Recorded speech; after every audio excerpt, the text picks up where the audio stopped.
Hey guys, today we're going to take a look at 5 rifle mods for Fallout 4. Are they the best ones? Maybe, but I'm not ranking them. Objectively, ranking mods seems like a bad idea. That might cause some drama.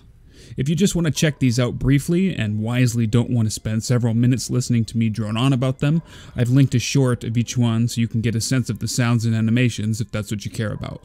That being said, let's take a look at our first mod.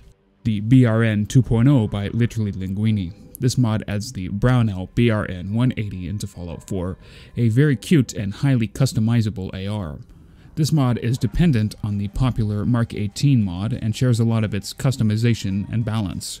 Like most highly customizable AR mods, you can set this up to be basically an SMG, a DMR, a baby LMG, or something in between. Since it's based off the Mark 18, it's got the same great animations and sounds. So this mod is high quality, and I'd recommend it if you want something slightly less common as your main AR, and you're tired of the standard AKs and AR-15s. You can craft this weapon at the chemistry station under its own tab. This mod also supports tactical reload with an optional patch. Also of note, if you downloaded the previous version of the mod, make sure to delete it if you're upgrading, as they are not compatible. Next up we have the G11 Mark II Kraut Space Magic by ASXAS. This mod adds the iconic HK G11 with a wide array of attachments and unique versions into Fallout 4. This gun is extremely lore friendly and extremely well made, featuring 4 receivers, 3 sights, 3 barrels, 5 optical sights, 9 muzzle devices, 12 Velcro patches, 9 skins, different zoom options, and damage modifiers. There are 2 short quests involved with the weapon, and as usual, those will be ignored. This weapon features custom animations and sounds, as well as different versions that can even shoot lasers and make very funny sounds. Personally, I think this is one of the best mods to come to Fallout 4. For those of you who don't know, the G11 was featured in Fallout 2, and it was one of the more endgame small guns, firing the 4.7mm caseless ammunition, fed by a very complicated feeding mechanism. While the ammo is hard to obtain, it's also very effective, especially against protected creatures like Wanamingos. So if you're looking for a mod to bring back a little bit of classic Fallout, I'd recommend a download. Next up we have the SKS Chinese Hunting Rifle by Precision Taco. This mod is dependent on the M1 Garand mod by ASXAS, so make sure you pick that one up too. Seriously, imagine not running that mod already. This mod features several different barrels, sights, and muzzle devices, as well as the ability to run this mod with an internal magazine fed by an unblocked clip or with a detachable magazine.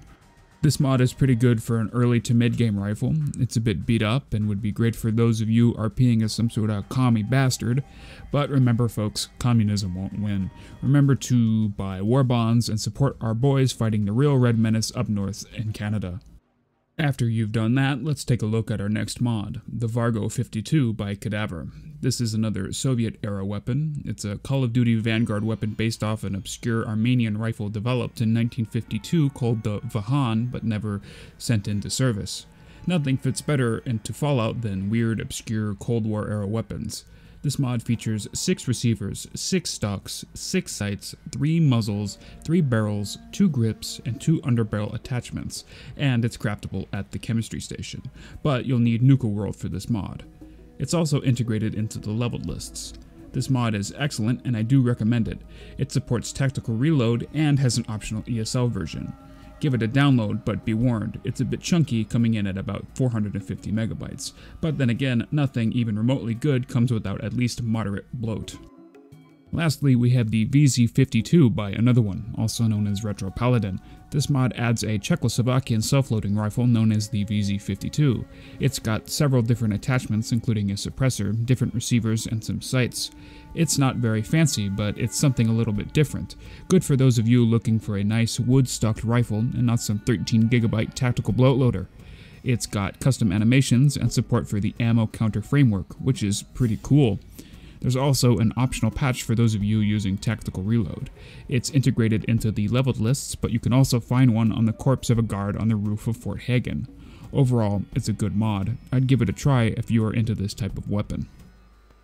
And that's going to do it today for our rifle mods. 5 different mods out of the 18,673 that we're going to have to get through. If you ended up downloading any of these mods, make sure to endorse them on the Nexus and give the mod authors your feedback. Speaking of feedback, make sure you say very nice and not mean things in the comments, as well as a like or a dislike on the video. If you say meanie bobini words, I will die. Twice. Until then, I'm going to drink some various blue liquids and think about some things. Later.